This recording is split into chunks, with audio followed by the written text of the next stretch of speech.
Hello बच्चों, simplifying maths में आपका स्वागत है। हम लोग इंटीग्रेशन बाय सब्स्टिट्यूशन कर रहे हैं। देखो ये क्वेश्चन है x square plus one by x plus one का होल स्क्वायर। तो इस क्वेश्चन में और जो हमने पहले करे हुए हैं उनमें एक छोटा सा फर्क है। देखो अगर एल्जेब्रिक जो टर्म है अगर उसका पावर वन हो तो उसको हम लीनियर बोलते हैं, मतलब पावर वर्ड में तो वो एक्चुअली चेन नहीं बनाता। लेकिन जैसा कि तुम्हें इंटीग्रेशन में पता है कि सेपरेट करना is one of the most important thing.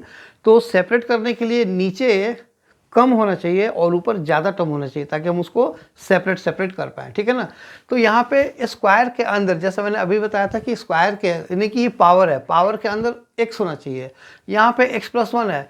अब x प्लस वन तो है लेकिन ये पावर वन में ही है, तो ये वैसे देखा जाए तो ये चेन नहीं बना रहा है। लेकिन x प्लस वन जो है वो डबल टर्म है, तो डबल टर्म होने की वजह से हमें थोड़ी सी प्रॉब्लम होगी इसको सिंप्लीफाई करने में। तो यहाँ पे हम इसको चेन की तरह ही लेंगे, हालांकि चेन नहीं है। चेन की तरह क्यों लेंगे? क्योंकि इसको हमें नंबर ऑफ जो टर्म है दो टर्म है ना, इसको सिंगल बनाना है। क्योंकि नीचे अगर सिंगल टर्म होगा ऊपर ढेर सारे टर्म होंगे, हम उनको अलग अलग कर सकते हैं। तो उस हिसाब से हम यहाँ पे put x plus one equal to T, ठीक है ना। अब देखो नीचे पहले जो x प्लस वन का होल स्क्वायर था, खोलने पे आता x square plus two x plus one आता ना, ये प्लस बी का होल स्क्वायर लगाते हो तो तीन टर्म आ जाता। क्यों आ जाता? क्योंकि ये डबल टर्म है। उस डबल टर्म को मैंने एक सिंगल टर्म बना दिया, बस प्रॉब्लम सॉल्व हो गया। तो ये जरूरी नहीं है कि प्रॉपर चेन बने तभी हम पुट करेंगे, हम वहाँ भी पुट करेंगे जहाँ पे टर्म एक से ज़्यादा हो। डबल टर्म बना रहा है, सेपरेट नहीं हो रहा है। तो x plus one equal to T, so this implies dx equal to D T, therefore I is equal to. अब देखो हमने x प्लस वन को तो t ले लिया, तो ये जो dx है तो dt बन गया, बट ये जो साइड है वो तो पूरा x में ही है ना, तो हमें उसको कन्वर्ट करना पड़ेगा। तो ये जो x स्क्वायर है यहाँ से तुम x निकाल दो।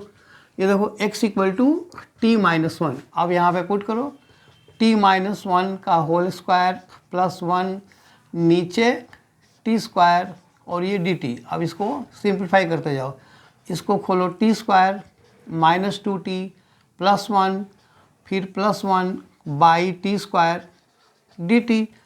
इसको देखो पहले लिखो T square minus two T plus two by T square D T.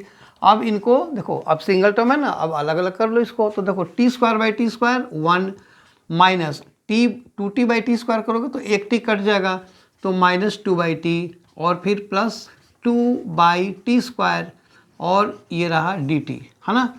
अब वो देखो वन का तो इंटीग्रल टी हो जाएगा, माइनस टू ऐसे रहेगा और वन बाई टी का इंटीग्रल लॉग ऑफ टी, तो ये हो गया minus two into log of T.